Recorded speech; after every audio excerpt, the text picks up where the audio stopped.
sleeping. About 6 o'clock, the pom come on the radio. The Coast Guard be on the lookout for the fishing vessel. It's EPIRB was going off. There was 4 of us, 5 of us on the boat. We all jumped up at the same time, was looking out. The boat was gone. About that time, boom, 8-man life raft pops up right beside us. Welcome to the Eternal Fishing Podcast. My name's Kyle. I'm a pastor, and this is the podcast where a passion for fishing meets timeless biblical principles. Here we cast our lines both into the waters and into the Word. This is part 2 of a call with Captain Everett Silver out of Myrtle's Inlet, South Carolina. He's a commercial fisherman there catching fish for the restaurants, and he has shared about his perseverance really in overcoming all of these commercial regulations that he has to abide by. Right or wrong, it is what he has to do to provide for his family and to keep doing his job. This episode is going to just be filled with wonderful stories. I mean, when I say wonderful, I mean entertaining and captivating, and might even have you holding your breath a little bit just to hear the end of each story. He shares a lot of them. Before we jump into that, let me read from Scripture for us. This comes from Matthew chapter 4, verses 18 through 19. As Jesus was walking beside the Sea of Galilee, he saw 2 brothers, Simon, called Peter, and his brother Andrew. They were casting a net into the lake, for they were fishermen. "Come, follow me," Jesus said, "and I will make you fishers of men." The quote I have comes from the comedian Jeff Foxworthy, and this is what he said: "Look at where Jesus went to pick people. He didn't go to the colleges. He got guys off of the fishing docks." So we're going to jump right into midstream of the call with Captain Everett for part 2 of the interview with him. If you missed that first part of the interview, go back and listen to the episode called Keeping the Knife Sharp. I hope you enjoy the call. Well, I'm curious, you've got tons of time on the water. I mean, you've just been out there a lot. What's one of the craziest stories or something that's happened or memorable event or something that stands out to you out of all of your time on the water? Oh, man. Well, probably the wildest thing the wildest thing probably. We were inshore sea bass fish, trapping when we used to be able to. And a buddy of mine was up here on his boat. He was from Folly Beach. And we were inshore, probably 80 foot, 90 foot of water or something. And I invited them over for dinner. They were on they didn't have a wall in their back of their wheelhouse, so that it was cold. And I was like, "Y'all want to come over and watch movies and we'll cook some bass?" And I went and picked them up. It was pretty calm when I picked them up. And ate dinner, watched some movies, hung out for a while. And I went to go put them back on, and it got a little choppy. And they had a dive platform on the back of the boat. And I was trying to get them on as close as I could. It was dark. I was trying to back up to them, but that dive platform had me a little skeptical because I couldn't see it. So I was like, "Y'all need to jump on that dive platform or whatever. I ain't crashing the boat to get y'all back on there." So I got it in the trough and backed on to the side of the boat and got them as close as I could where the platform was. And then they're like, "Oh, we don't want to fall in." I was like, "Well, I don't know what to tell you. I can sleep on here tonight. We'll do it in the morning." So, all right, we'll do that. They want to sleep in the heat anyway. So their anchor light was on, the bilge pumps was on, everything was right there beside us. And I got up at 5 o'clock in the morning, used the bathroom, went around, the boat was sitting right there, went right back to sleep. And about 6 o'clock, the pom come on the radio. The Coast Guard be on the lookout for the fishing vessel. I can't remember the name of the vessel right now. Oh my goodness. It's EPIRB was going off. Oh my goodness. There was 4 of us, 5 of us on the boat. We all jumped up at the same time, was looking out. The boat was gone. About that time, boom, 8-man life raft pops up right beside us. And we're like, "Oh, your boat's gone." Oh my goodness. What in the world? Yeah, so we pulled the life raft in. It took forever to get that big sucker in the boat. But yeah, it was a long ride home for Krusty, man. I hated that. What caused the boat to sink? We don't know. It got a little choppy. My boat had been in some 25-foot seas before. We weren't worried about my boat. This boat was it was an island hopper, and we were saying that the islands it hopped between must not have been that far apart. It didn't make it through. Wow, it was probably a huge blessing that they were on your boat. Yeah, You yeah. know? You never know what could have happened. Yeah. You never know. It was a shocker for sure. Yeah. But, we've had roofs lift off the boat by waves out there, man. We've had windows knocked out, life rafts washed off the top. Got hit by a boat one time. We rode out a gale. Had this brand new little Rottweiler puppy with me, Oh. and he was uh, he was still squatting to pee, and we had taken a leak. We had a leak somewhere. I can't remember. It's been over 30 years ago, probably. But we were having somebody bring us some stuff to fix the leak out, some 5200 and some glass and some resin and catalyst. And the guy come up, and it was still about 10 foot. It was the glassy, big old rolly 10 foot. The wind had switched and everything was calming down. And the guy pulled up behind us and on a 48-foot marine management with twin Detroits in it. And I remember the boat because I used to be on it, and it had delayed response in the shifters. It would take a minute for the gears to kick in. Anywho, he was coming up. We were anchored up. He was coming up on our stern, and we were on the back going to catch the stuff they were going to drop down in the basket. He came in, the set wave came, we went down, he was up, and the reverse didn't kick in like it did, and the whole bow of his boat flattened the gunnel on the back of the boat, flattened the transom, stuck Oh. the anchor chute through the fish box. I pushed my buddy to the side or he'd have got hit. Pushed the anchor through the fish box, and we immediately had to go home. We just got the anchor up and drug it to the house. Mm. And when I was putting the boat in the slip, the transmission burnt out. It hit the boat so hard it shifted the pitch of the engine and burnt the gear up on the Whew. ride home. It just made it to the house, to the slip. Yeah. That was pretty crazy. Down in South America, I fished out of San Andreas, Colombia, on a long line boat down there. It's like 91, I think. And this dude named Paton, he was a Nicaraguan. The captain I wasn't running the boat. I didn't end up running the boat, but this particular trip, I was just a mate. And the captain hired him to be a gutter because he just assumed that we were going to kill the fish and that we had not been down there that long, like a couple of trips.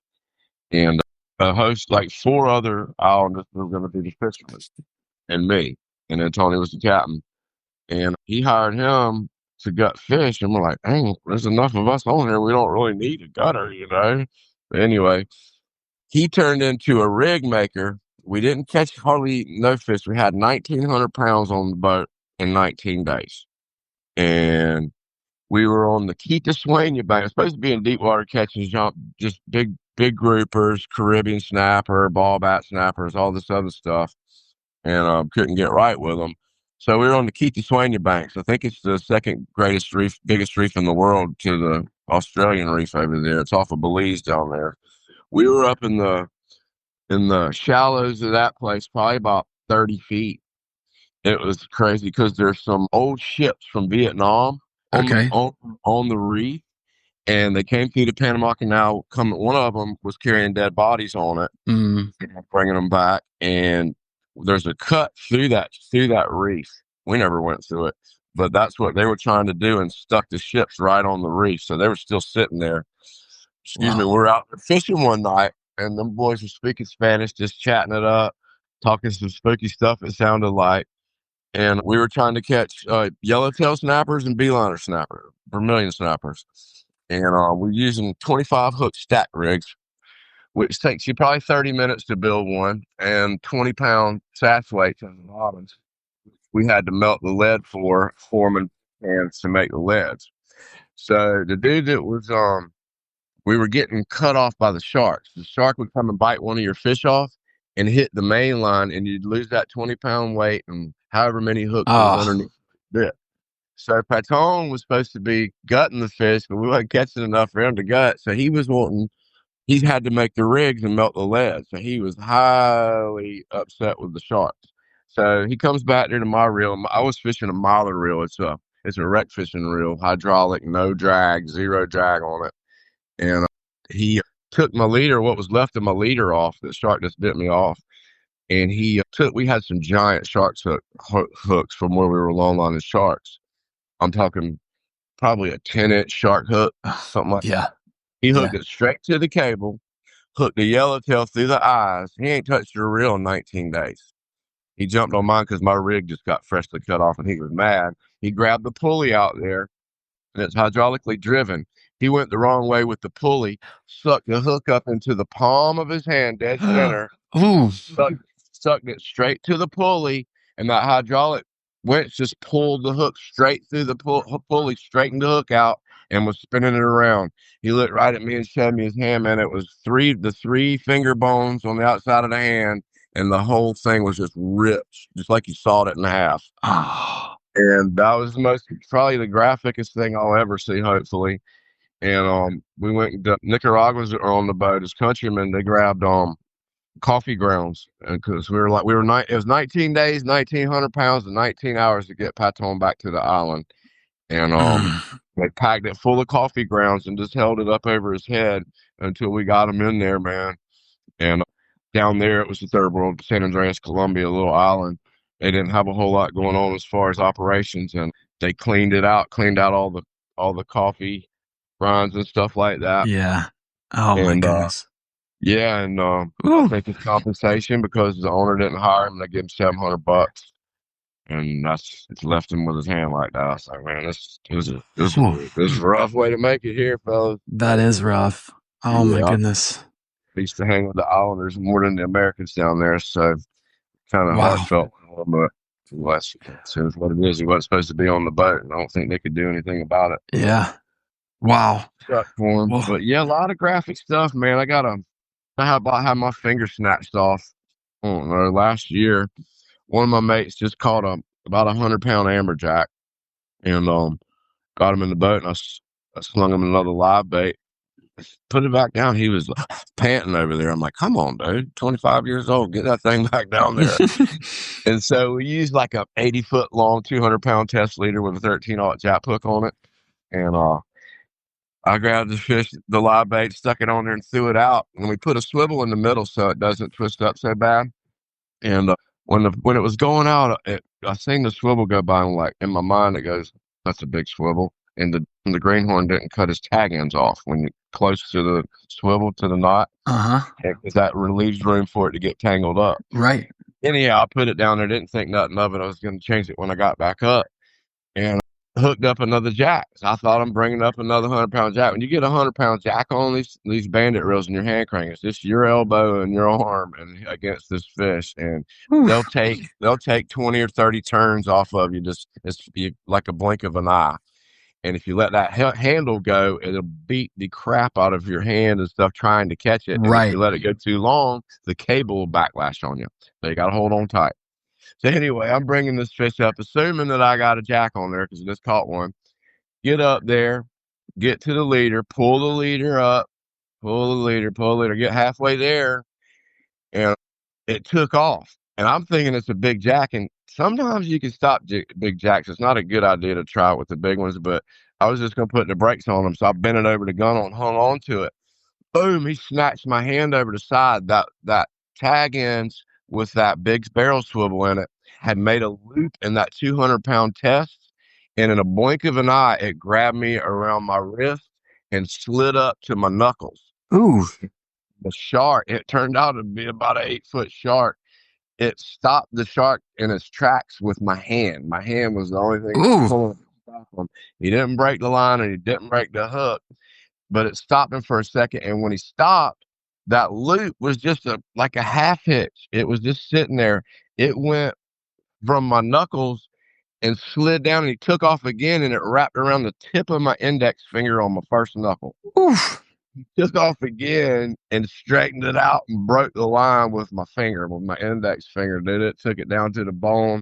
But what happened on my hand, I had this giant hematoma on my hand where it got me at the wrist and just slid all the way up real tight to my knuckles.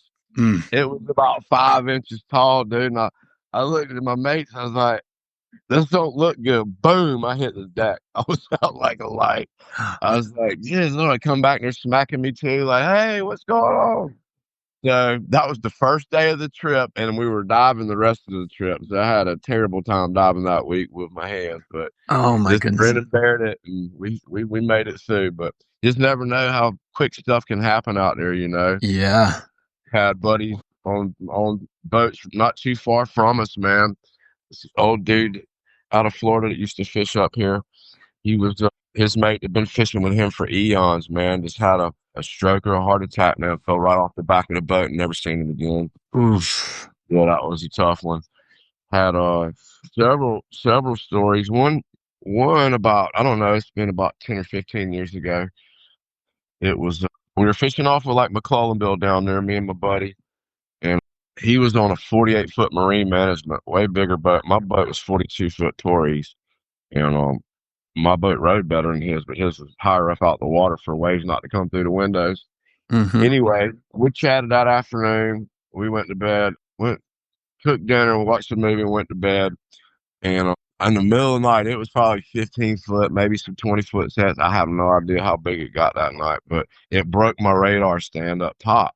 And I'm sleeping downstairs, and somebody's sleeping on the couch. I'm like, you don't hear that? What? All I hear is wind. I was like, something's rolling on the roof. So I get up there on the roof, catch my radar. It's holding on by the coax, bungee that sucker down. And I'm coming back through the wheelhouse going to my bunk. And I'm like, I heard something on the radio. It sounded like the Coast Guard helicopter calling my buddy. And I was like, I wonder what that was. I never heard him come back. So I was like, I don't know what that was. I didn't hear it again. So we went back to bed next morning, called him up, nothing. Never heard from him all day long. Never heard from him. I was like, well, he must have went home. That night we're in there cooking dinner, watching the news. Boom, there they are with the helicopters picking them up off the boat.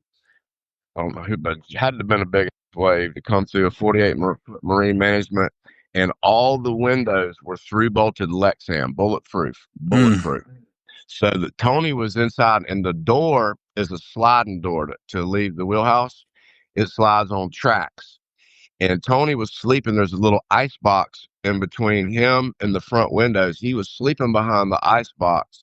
So when that wave, the force of that wave blowing through those windows, blew the sliding door off the track straight off, blew Tony off of his bunk, and he was out on the back deck in 3 foot of water when he woke up. He's like, what the hell just happened? Oh my gosh. So that was kind of crazy. And he's this guy here, you want to hear a story now. You'll never hear nothing like this. This guy was up, and he's who I was in South America with. We've been tight for a long time. They were fishing up off of Wrightsville Beach up there one winter. It might even been fall. And a southwest gale kicked up, man. And southwest up there pretty bad. They ain't as bad down here as they are up there where the coast sticks out. And they were moving the boat around looking for fish, and a rogue wave hit them and flipped a different 48-foot marine management, flipped it upside down. When he came to, his brother-in-law's on the boat. He was deaf, and he was downstairs in the hole where the bunks is at. The other mate was up top with Tony. When they came upside down, they come into an air pocket, so that the roof of the floor was on the roof, and the survival suits happened to be floating in that little air pocket. Wow. Johnny wasn't in the air pocket. So the next wave hits the boat, flips it upright. It's almost sunk in the water, and the whole canopy of the back deck is gone, and the whole roof is gone. So Gary got lucky and got in his survival suit on the boat, and then got into the life raft. The boat sank. Tony was putting his survival suit on in the water, which we took a course and done both of them. And when you put it on in the water, you get a lot of water in there when you zip it up. Right. So you don't heat up as well and all this. So Tony couldn't make it to the life raft. Gary started floating off. The boat sank. Johnny went down with the boat.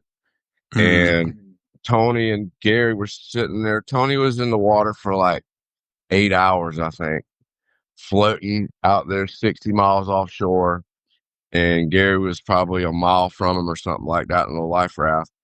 And I forget where the ship was from. They were off course going to Newport News up there, off course because of the storm, and started seeing the debris and stuff. So the EPIRB never went off. We have an emergency indicator beacon. Right. That when it gets wet, it goes off. So that was mounted on the top of the canopy on the back deck. That didn't sink. for 3 weeks. It sunk off of New Jersey or somewhere way up north up there. It finally went off, and they registered it and cut it off because they knew the boat was gone. So they got Tony, they got Gary in first, and I mean, the ship turned sideways in 15-foot seas, and it starts rocking, and all they had to, they couldn't pull themselves up a ladder with survival suits on. So they dropped the loop down, got Gary up, no problem, because he was a light fellow to start with, but his suit was dry. Tony had been in the water, his suit was full of water. And when they picked him up, he just put the loop around him, and they just hoisted him 5 or 6, 7 stories up, however tall the ship was. Whew. And it broke his ribs pulling him up there because both legs probably had 30 or 40 gallons of water, and it all went down to his feet. They got pictures of it. It looked like a cartoon character or something, but the agony in his face wasn't no joke, man. Oh my goodness. He's a So tough old bird. Yep. obviously being a commercial fisherman is not hard or it's not easy, I should say. It's really hard because of all the regulations and also the dangers involved with just being on the ocean. Yeah, I mean, it's a constant danger. I'm in close contact with the good Lord at all times. I feel comfortable through Him. A lot of people pray for me. Yeah. Do you find that when you're out on the sea, you're closer to the Lord, or do you notice, does the sea have any impact on that relationship? No, I feel 100% more connected out there to Him. He takes care of all my fear. When every trip we leave, we stop at the Seaboard and gather our thoughts and give a good prayer for the trip and get our minds straight. And we're pretty adamant about that. I hate sailors got sailor's mouth, but I hate the GD word anywhere near my boat. Yeah. You know what I mean? It's Yeah. just a disrespectful thing. That's the most. I'll probably give people a harder time about that and doing stupid stuff on the boat. You know what I mean? Right. I'm spiritual and I'm superstitious at the same time. So. Sure. But out there, man, I mean, of course we get scared. I've been through two tropical storms and 2 nor'easters, and I don't know how many gales and storms over the years. And when you get in those situations where the ocean gets its act together and it starts rolling these 20, 25-foot sets at you, and you're sitting on anchor, it's too rough to move the boat to go home. You don't want to put it sideways. It's like you get real close to the Lord. You know what I mean? That's human nature, and it shouldn't be that way. But that's just where your feelings go to. But it gives you strength. There's no doubt in my mind it gives you strength. Yeah. But I've had to sit there. One time I fished in Alaska for summer. Got it out there in Kodiak, Alaska.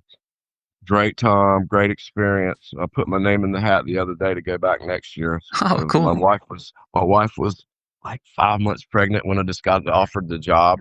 I'd met a guy up in North Carolina bluefin fishing, and he was coming down from New Jersey and stopped in Moorhead to do some bluefinning, and we become close friends. I actually took him commercial fishing later on, and he got a job for the big old motor yacht, 130-foot Fed ship, and he was a grizzly bear guide out there at Larson Bay Lodge, and the summertime guide, do the fishing halibut, salmon, and link cod. They got bass, just a little bit of everything. So he got that job and offered me his spot, and they flew me out there and did that for a summer. But I had my boat with the insurance, the boat payment, slip rent, you name it, and I had somebody to run it. And you don't just give your baby to nobody, Right? But certain couple things happened. So my boat sat there for 3 months, and when I got back home, of course, all the money I made in Alaska had to go to the bills on the boat. So boat got to go, So boat got to go. So anyway, they were calling it at the end of the week like 20 to 30 or something like that, that's just what it is for us out there fishing in the wintertime. But this is in the fall, and got out there, we were fishing on the break, and then they swapped it. So I'm gonna move back up inshore about 120 foot and hang on for the gale that was gonna come through. Well, it went for 20, 30, 30, 40, 40, 50, 50, 60, 60, 70 in a matter of a day. They kept upgrading it. We're like, oof. So when I was in Alaska, they had a hurricane come through here, and they took my boat and tied it up into this canal here in Murrells Inlet that my wife's family has. And we put it up in there, and they took my anchor rope and cut it all up and tied it to the oak trees to keep it steady. And so when I got back, I got all that out the trees. Of course, I just hadn't spliced all the rope back together, and we took all that rope and tied all the fish boxes down with it, and sat there and rode that thing out for like 3 days, two or 3 days. I think it was a 3 day. And about the second day, man, the we're sitting there watching TV. The TV was on the dash, and you look out there, and I have one anchor rope, so a big old anchor rope. We see these probably two 20-foot waves at least come together and made a fist and hit Oh, on the nose of the boat. Yow! Snapped that 1 inch anchor rope. The boat drifted sideways, and the next wave filled up the whole cockpit. And so I fired the boat up, and I sat there, and this ain't no lie, man. I drove probably 15, 17 hours into this stuff, just holding. One mate was first trip on the boat. He had been puking the whole time. I just figured he'd be sick, right? yeah, And my other mate, I just wasn't letting anybody drive the boat because it's imperative to keep that nose directly into the seas. right. And with 50 to 70 knot winds, you get it off just a little bit, it'll blow you around in a circle. So in that amount of time, I went almost 10 miles backwards, holding that nose into it. Oof. And I was trying to keep my spot because I was going to grapple my anchor rope back up. Okay, so it finally calmed down. It was about 10 foot. The winds had switched and everything was laying down.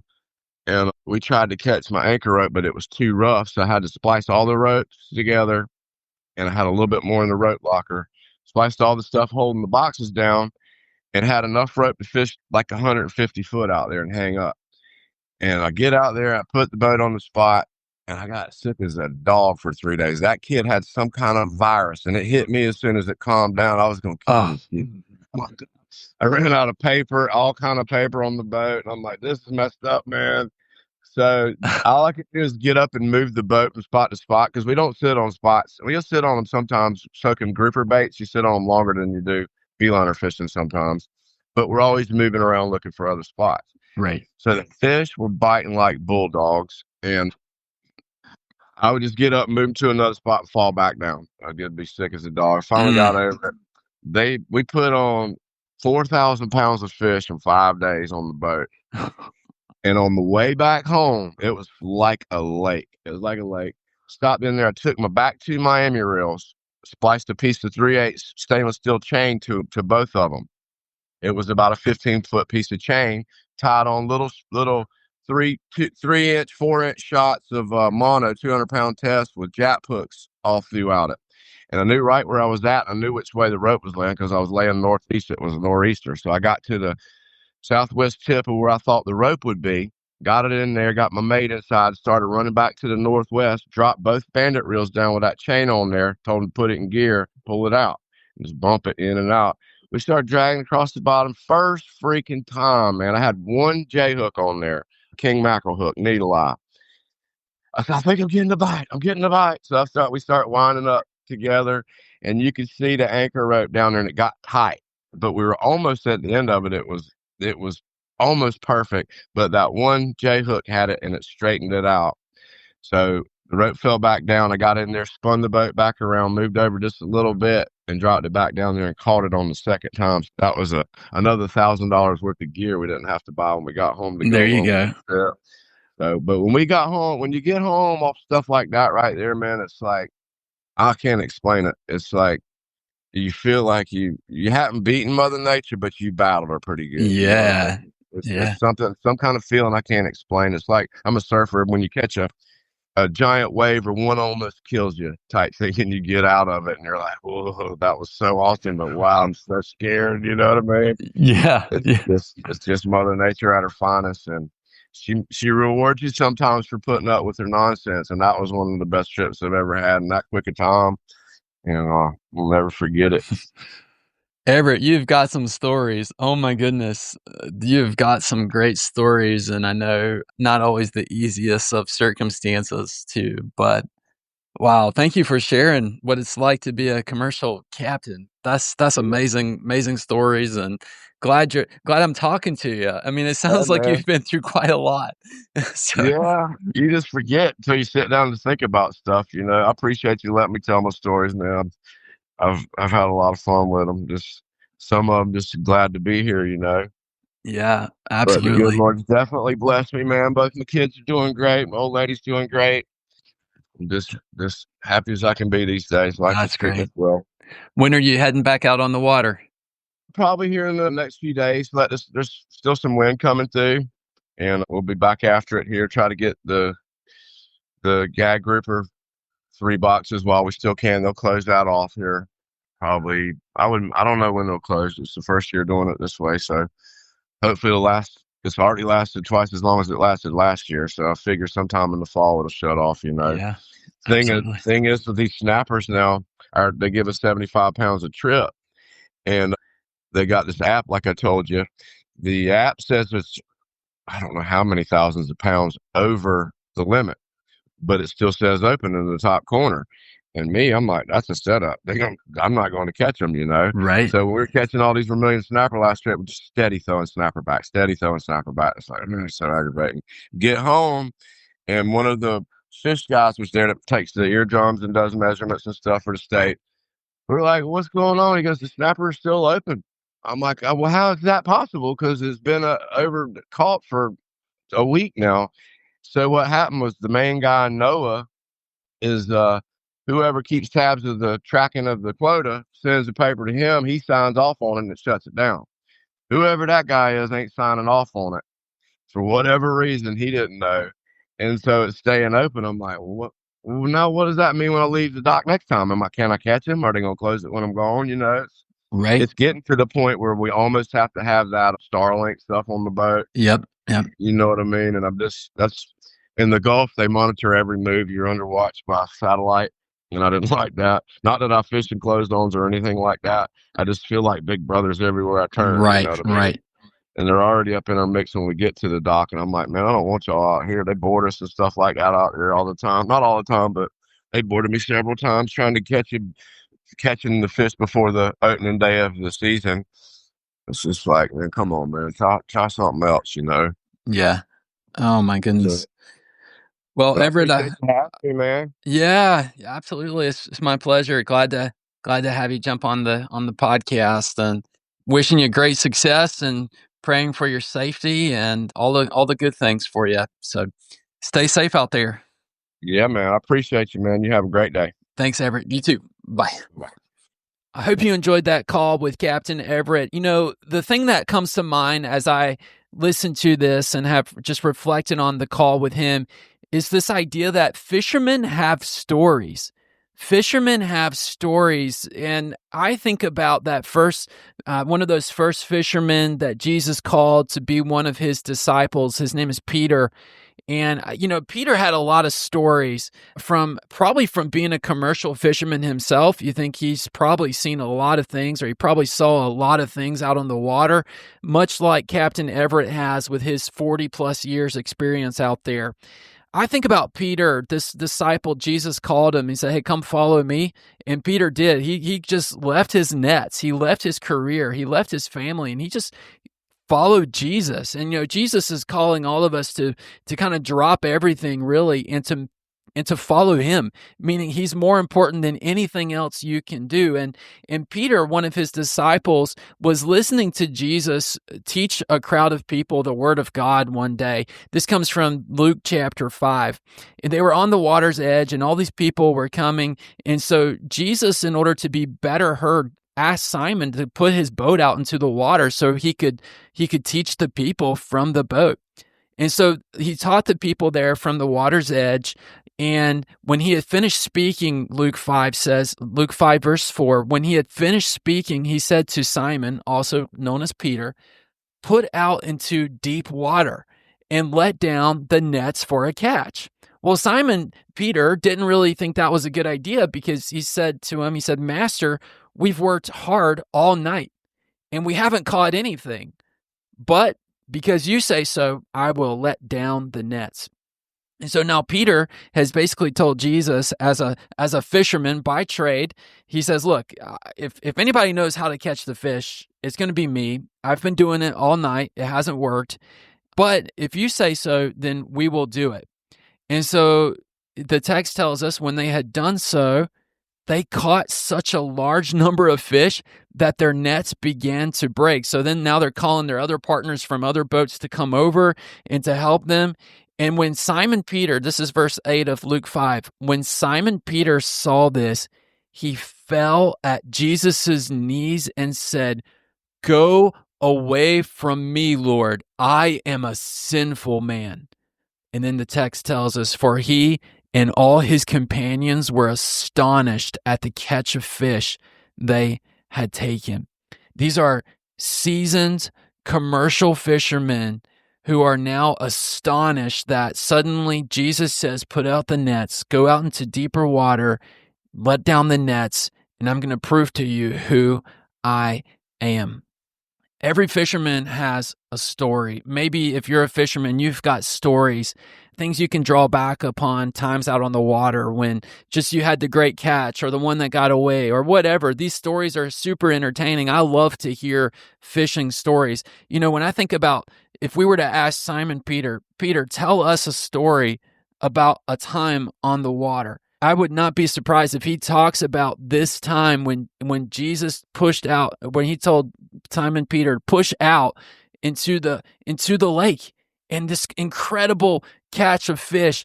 And in that moment, he realized who he had in the boat with him. Yeah, every fisherman's got a story, but man, I bet you this was the one that Peter would talk about as a fisherman. And, you know, another time the disciples were out on the lake and they were crossing in the boat and a big storm came up. And you can read about this in the New Testament as well, in the Gospels. But a storm came up and they were terrified. And Jesus was asleep in the boat. And then they woke Jesus up and said, "Don't you care? Don't you care that we're going to drown? This storm, these waves, they're going to crash. They're going to pour into the boat. We're going to drown out here. And how could you be asleep?" And Jesus got up and he told the wind and the waves, "Be still." And they calmed down and the disciples were afraid of him. I want to encourage you that in life, if you're a follower of Jesus, he might call you out into some waters that aren't always easy. But I believe he will tell us also in those same waters to let down our nets. And here's a catch. I'm going to prove to you who I am by what I do, by your willingness to go out. And I think in that, we can find great joy and peace in knowing who's in the boat with us, so to speak. I hope you're doing great out there. I hope that wherever you are as you're listening to this podcast, whatever storm you're navigating, whatever miracle you're looking for in your life, that you've got Jesus in the boat with you. Thanks for joining me on today's episode. I would just be honored if you would share this podcast with your friends, your family, anyone who might enjoy this type of content. Help us get the word out there. Also, if you are an experienced fisherman, whether you're a paid charter captain or if you're just a recreational fisherman, but you have a lot of knowledge about maybe a particular fish or different types of water or whatever it might be, I would love to connect with you and potentially even have you on the podcast. Go ahead and email me at eternalfishingpodcast@gmail.com. That's eternalfishingpodcast@gmail.com. Hey, until next time.